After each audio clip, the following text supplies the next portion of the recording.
আমার মায়ের কাছে কইও গিয়া দুধের দাবি ভিক্ষা চাই আজ বুঝি দিবেন গো আমার জনমের বিদায় আজ বুঝি দিবেন গো আমার জনমের বিদায় যুবকরে দুই চোখের পানি ছেড়ে দিয়া কাঁদো কি নিয়া তুমি কবরে যাবা আমি কবরে যাব না এমন নামা শুনলো আজকের ময়দানে তওবা করো রে যুবক তোদের হাতে দড়ি পায়ে দড়ি রে যুবক যদি বলো হুজুর আমার পায়ে ধরে বলতে হবে রে যুবক আমি তোর পাও ধরতে রাজি তারপরও মাওলার সাথে নাফরমানি করিস না তাকায় দেখ স্টেজ উলামায়ে কেরাম কত উলামায়ে কেরাম আমিও তোমার মতো একটা যুবক আমিও ইচ্ছা করলে তোমার মতো প্যান্ট শার্ট পরে রাস্তায় বেড়াইতে পারতাম দাড়িটা কেটে ছোট রাখতে পারতাম সাজতে পারতাম কিন্তু এগুলো করি নাই রে কেন রে যুবক ওই জাহান্নামের ভয় কবরের আযাব এই জন্য যুবক রে ও পর্দার আড়ালে আমার আম্মা জানেরা এই ময়দানটা জীবনের শেষ ময়দান মনে করেন রবিন ভাই কোলো কবরে চলে গেল কত ভাই কবরে চলে গেল তুমিও কবরে যাইতে পারো আগামী মাহফিলের আগে তুমি কবরে যাইতে পারো এই ময়দানে তওবা করো আর গুনাহ করবা না আর নাফরমানি করবা না রে বাপজানেরা আর আমার নবীর সাথে বেয়াদবি করবা না আমার মাওলার ইবাদত করবা পাঁচ বেলার নামাজ পড়বা গুনাহের থেকে বিরত থাকবা কারা কারা পারবা খাঁটি নিয়ত যদি থাকেন দুটো হাত তওবার নিয়ত আমার আল্লাহরে দেখায়া দাও লিল্লাহি তাকবীর লিল্লাহি তাকবীর আয় আল্লাহ তওবার নিয়তে হাত উঠাইছি রে মালিক আর গুনাহ করব না আয় আল্লাহ গুনাহ তো হইয়াই গেছে এই মাহফিল মনে করলাম জীবনের শেষ মাহফিল আল্লাহ সকাল বেলায় মসজিদে এলান হতে পারে ওরে যেই বক্তা নাইমুজ্জামান বয়ান করে গেল আর বাড়ি যাইতে পারে না আল্লাহ শেষ তওবা হতে পারে আয় আল্লাহ গুনাহ তো করিয়াই ফেলছি আয় আল্লাহ তুমি গফফার তুমি গফুর আর গুনাহ করব না আর নাফরমানি করব না রে আল্লাহ বক্তা শ্রোতা সবাই তওবা কবুল করে নাও ঈমান দিয়া ঈমান নিয়া নেক আমল নিয়া কবরে যাওয়ার তৌফিক আল্লাহ আপনি আমাদের দান করেন জোরে বলেন আমিন আইয়ুহাল্লাযীনা আমানু তুবু ইলাল্লাহি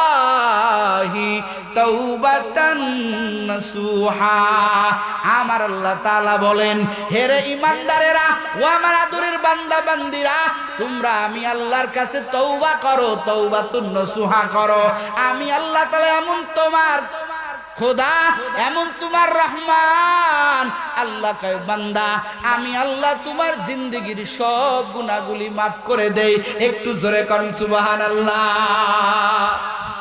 আমার আল্লাহ পারে কি পারে না এ যুবক কও পারে কি পারে না ও যুবকের দল বনি ইসরাইলের এক যুবকের ঘটনা আমার নবী হাদিসের মধ্যে বর্ণনা করেছেন বলবো নি এ কথা কোন বলবো এই যুবক তিফিল নামক যুবক কিফিল নামক যুবক এই যুবকটা এক একটা রাত বর্তমান তাদের সময়ের টাকার বর্তমান টাকায় হবে এক একটা রাত আল্লাহর বান্দা কিফিল এক একটা রাতে বর্তমান টাকার তুলনায় প্রতি নাইটে আল্লাহর বান্দা প্রত্যেকটা রাইটে আল্লাহর বান্দা নারীদের পিছনে 50 থেকে 70 লক্ষ টাকা ব্যয় করত।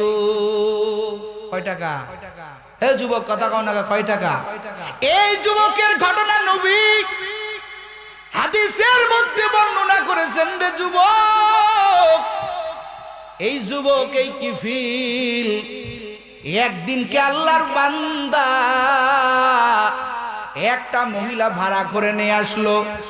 মহিলাটা ঘরের মধ্যে ঢুকাইছে, কিফিল যাইয়া মহিলার কাছে আগায়া গেল। এখন তাকাইয়া দেখে কিফিল ওই মহিলার দিকে তাকায় দেখে মহিলার চোখ দিয়া দর দর করে পানি পড়তেছে। কিফিল ডাক দিয়া কয়, ও মহিলা, তোমার তো জোর করে আনি নাই, আমি টাকা দিয়া কিনে কিনে তোমাকে এনেছি, এখন তুমি কেন কান্না করো? তোমার কান্না তো করার কথা না, তুমি কেন কান্না করো? এই মহিলা কান্না করে আর ডাক দিয়া বলে, রে কিফিল, এটা আমার জীবনের প্রথম। টাকার কারণে, টাকার শর্টের কারণে, আমার দুর্বলতার কারণে, দারিদ্রতার কারণে আমি আমার দেহটা তোমার কাছে বিক্রি করে দিয়েছি। এবার কিফিল ডাক দেয়া কয়, মহিলা, তাহলে তুমি কেন কান্না করো? আমি তো তোমার বিনিময়ে টাকা দিব। এ মহিলা, তুমি কেন কান্না করো? এবার এই মহিলা কান্না আরো বাড়ায় দেয় আর ডাক দেয়া বলে, রে কিফিল, আমি তো টাকার জন্য কান্না করি না, আমি কান্না করি আগামীকাল সকালবেলা আমি কোন মুখ আল্লাহরে দেখাইব।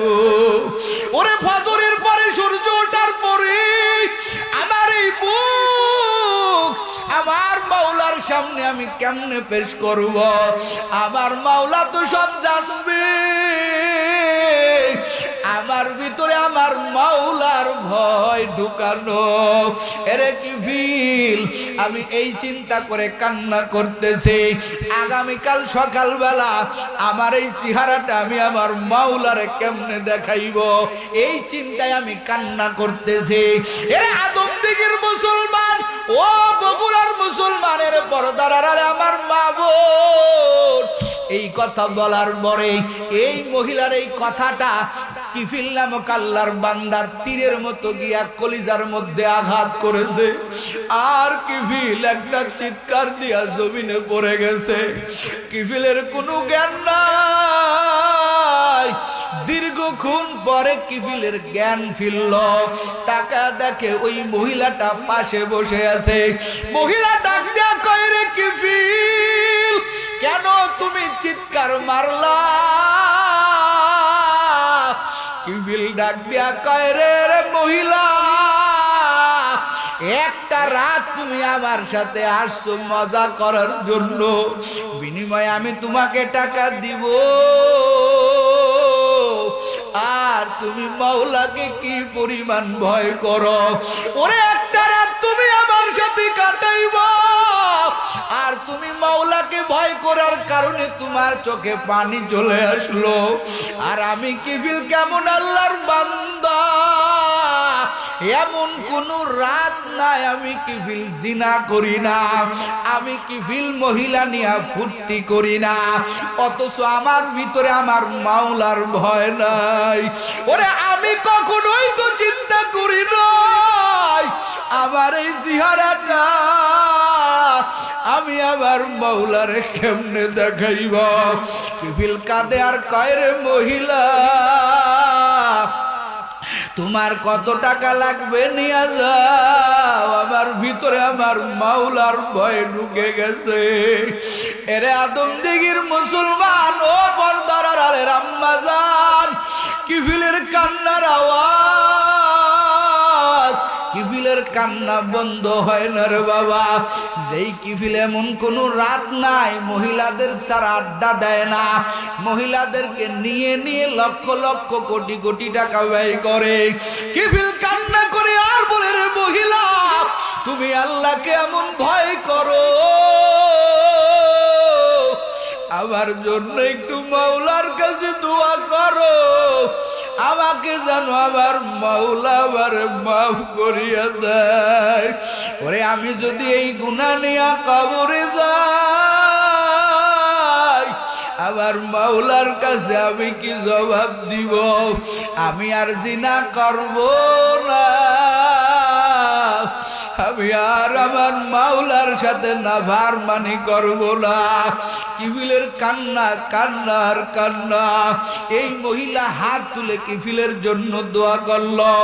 নবী আমার হাদিসের মধ্যে বর্ণনা করে বলেন, আল্লাহর কি কুদরত, ওই রাতেই কিফিলের ইন্তেকাল হয়ে গেল। সকালবেলা সমস্ত মানুষ শুনতে পাইল যেই কিফিল একটা রাতও জিনা ছাড়া কাটায় না, এই কিফিলের ইন্তেকাল হয়ে গেছে। সবাই বলে এই লম্পটটা আমাদের থেকে বিদায় নিছে, আমরা একটু বেঁচে গেলাম, এই বিয়াদবটা আমাদের থেকে চলে গেছে। আমার আল্লাহ দেখে আমার কিফিল তো রাতের বেলা তওবা করেছে, ওর তওবার ঘটনা আমি আল্লাহ ছাড়া আর কেউ জানে না। ওই মহিলার আমি আল্লাহ ছাড়া আর কেউ জানে না। সমস্ত মানুষরা কয় কিফিলের জানাজায় যাব না, কিফিলরে গোসল করাইব না, কিফিলের কাছেও যাব না। আমার আল্লাহ কয় ও তো তওবা করছে, ও তো বিনা জানাজায় কবরে যাবে। আমার আল্লাহ কয় ও ফেরেশতার দল, কিফিল রাতের বেলা তওবা করেছে, আমি আল্লাহর কাছে কান্নাকাটি করেছে। যা কিফিলের ঘরের দরজার মধ্যে লিখে দে। আল্লাহ কয় যা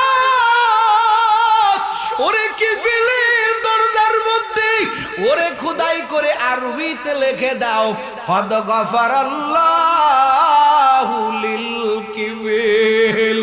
আমার আল্লাহ কয় রে দুনিয়ার মানুষ, কিফিল রে ঘৃণা করবা না, কিফিল রে ছোট চোখে দেখবা না। আমি আল্লাহ এমন গফফার, আমি আল্লাহ এমন রহমান, আমি আল্লাহ এমন রহিম, আমি আল্লাহ কিফিলের সব গুনাহগুলি মাফ করে দিয়েছি। ওরে কলিজার যুবক, ও পর্দার আড়ালের আম্মা জান, তুমি গুনাহ করছো, তোমার আমার গুনাহ হয়ে গেছে রে বাবা। কি মনে করছো গুনাহ করলে তোমার আমার অবস্থা মনে হয় কেউ জানে না? আমার আল্লাহ সব জানেন। আমার আল্লাহ পাক বলে রে বান্দা, তুই যত অন্যায় করছো তোর গুনার ব্যাপারে একটু তুই ছোট হয়ে যা। আমি আল্লাহর কাছে ক্ষমা চা, আমি আল্লাহর মতো গফফার আর কেউ নাই। আমার আল্লাহ শরবানি শুনাইয়া ডাক দেয়, হে ইমানদারেরা, ও যুবকেরা, আমার আদরের বান্দা বান্দিরা, আমি আল্লাহর মতো রহমান কারো পাইবি না। ওরে যারা গুনাহগারের দল, যারা গুনাহ করে নফসের উপরে জুলুম করেছো, আল্লাহ তাদেরকে শুনায়া দেয়, কুল ইয়া ইবাদিয়াল্লাযীনা আসরাফু আলা আনফুসিহিম লা তাকনাতু মির রাহমাতিল্লাহ ইন্নাল্লাহা ইয়াগফিরুয যুনুবা জামিআ ইন্নাহু হুয়াল গফুরুর রহিম। আবার আল্লাহ কয়, হে ইমানদারেরা, কারা? যারা আমি আল্লাহর, যারা নিজের নফসের উপরে জুলুম করেছো, ওরে যারা অন্যায় করেছো, তোদের কোনো ভয় নাই, তোদের কোনো পেরেশানি নাই। আল্লাহ কয়, বান্দা খবরদার, আমি আল্লাহর রহমত থেকে ভেগে যাবি না।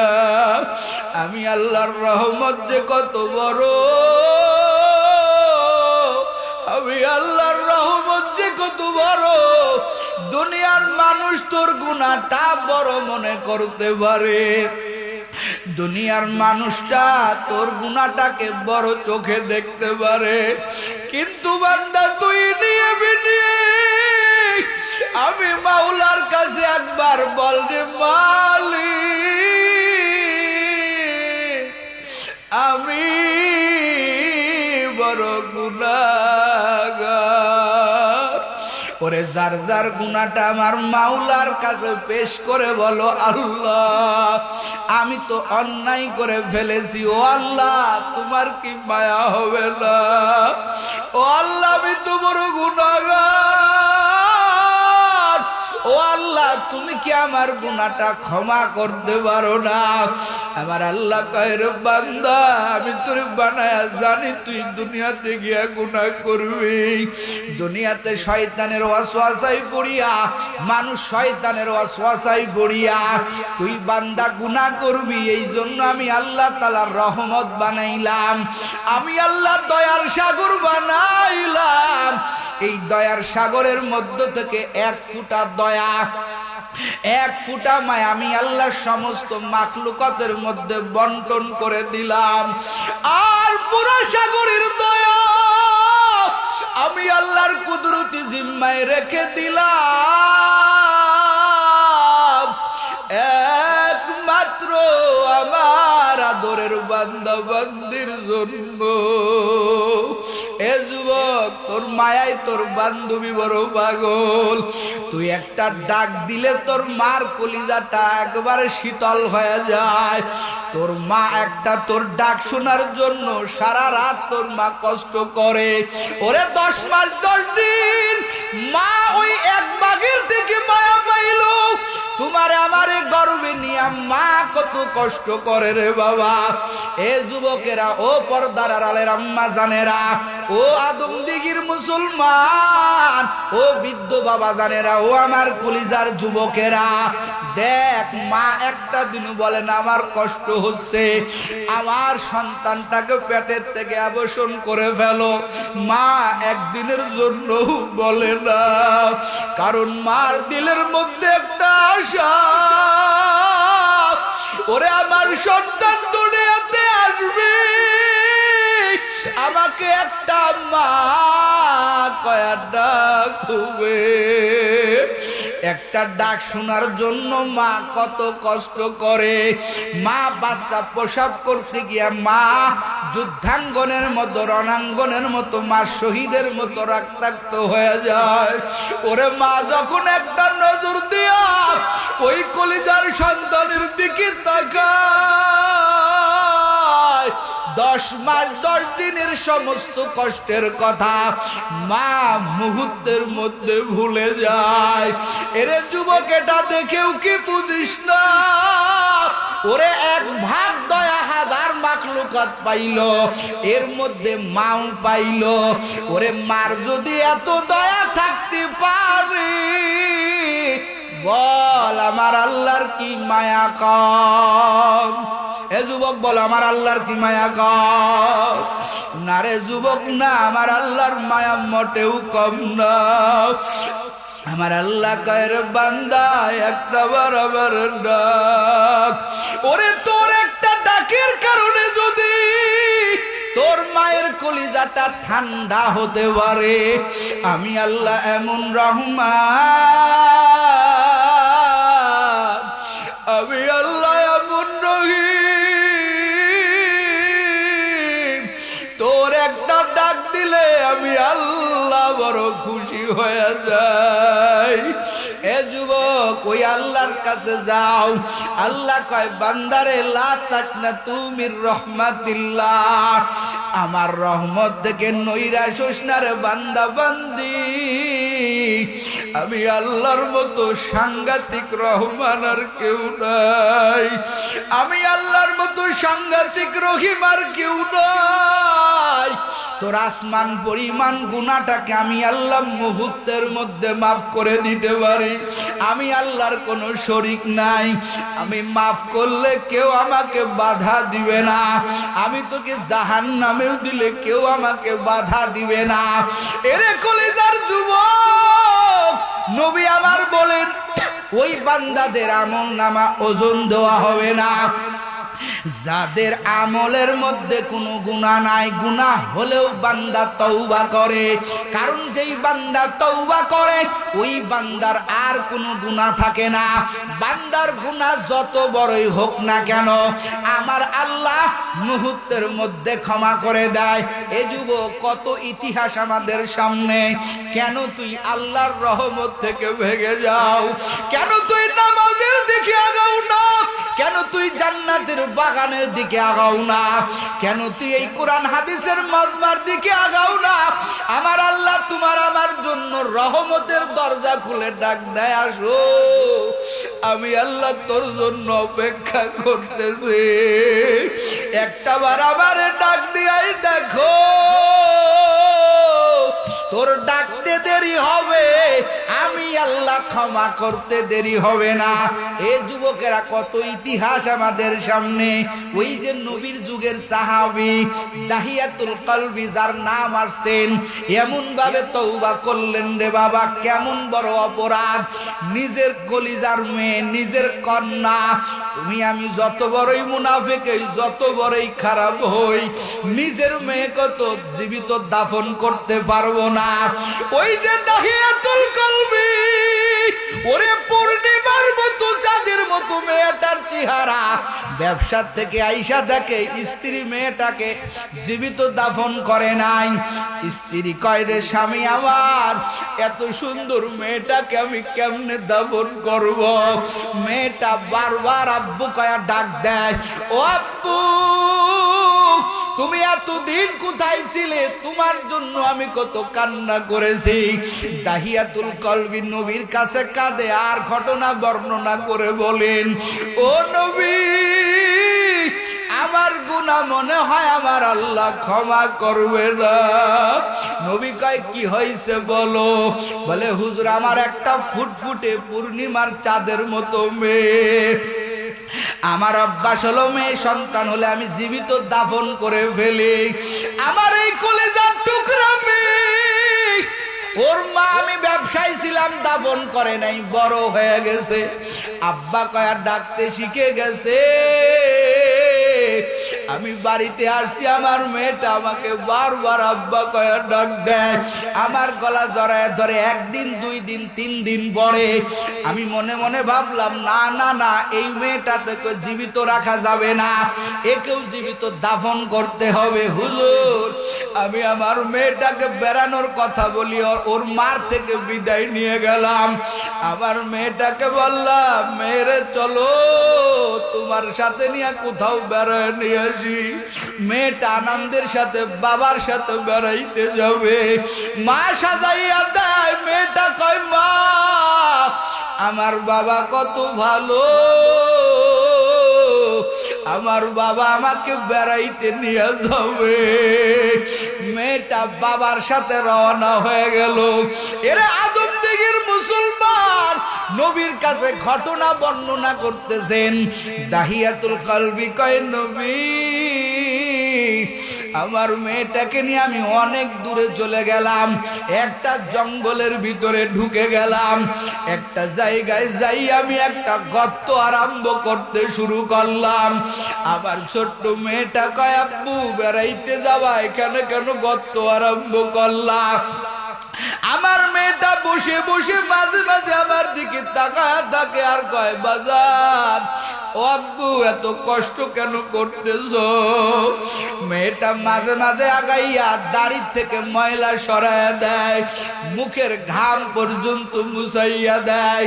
দাহিয়াতুল কলবি কয়, নবী, আমি কেমন পাষাণ বলা বাবা,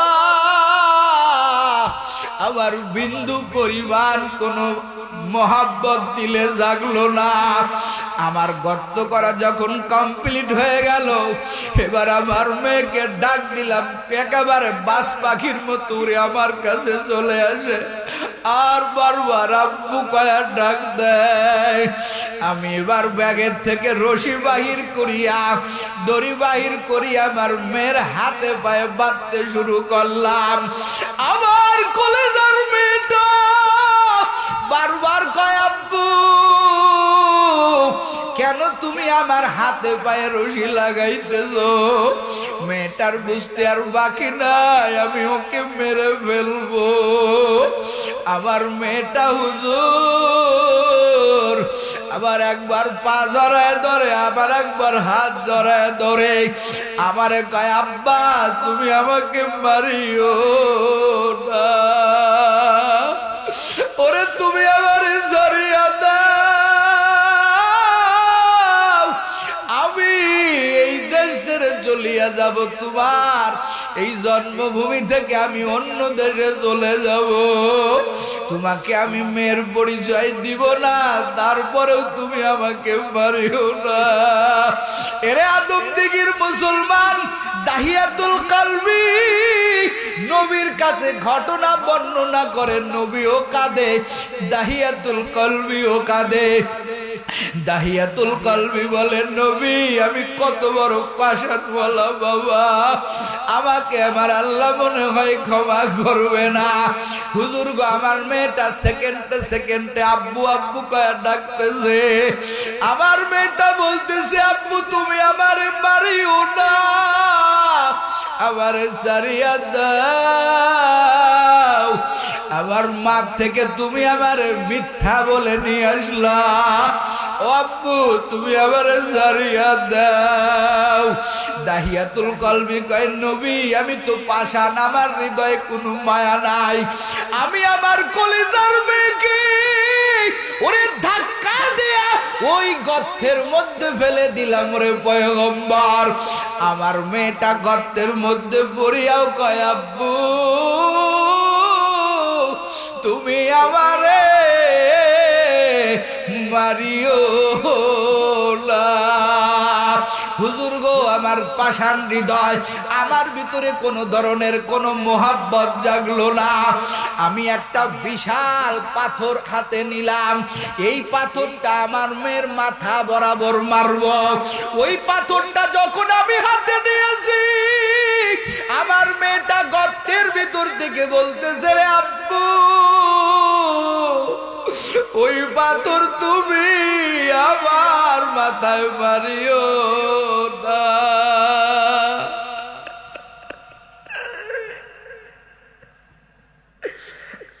এরে কলিজার যুবক, দাহিয়াতুল কলবি বলেন, নবী আমি পাথরটা হাতে নিলাম, আমার মেয়েটা বারবার কয়, আব্বা ওই পাথর তুমি আমার মাথার উপরে মারিও না। হুজুর আমার দিলের মধ্যে কোনো মায়া মমতা নাই, ওই পাথরটা যখন আমার মেয়ের মাথা বরাবর ছেড়ে দিলাম, পাথরের আঘাতে আমার মেয়ের মাথার খুলিটা ছুটি চলে গেল, গিলুগুলি ভদ করে বাহির হয়ে পড়ল। তখন আমার মেয়ে একটা আওয়াজ দিল, আব্বু আমাকে মারিও না।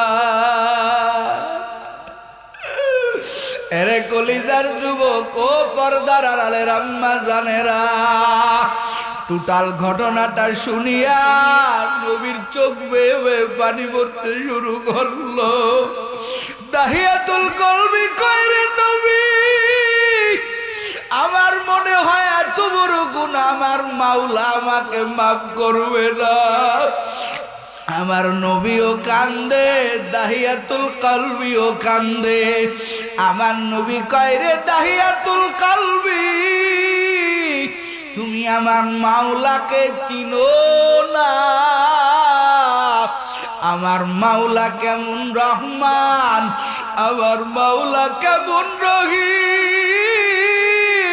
ওরে তুমি যদি তওবা করো, তুমি যদি আল্লাহর কাছে ফিরে আসো, তুমি যদি আল্লাহর উপরে ঈমান আনো, আমার আল্লাহ তোমার এই গুনাহ আমার আল্লাহ মাফ করে দিবে।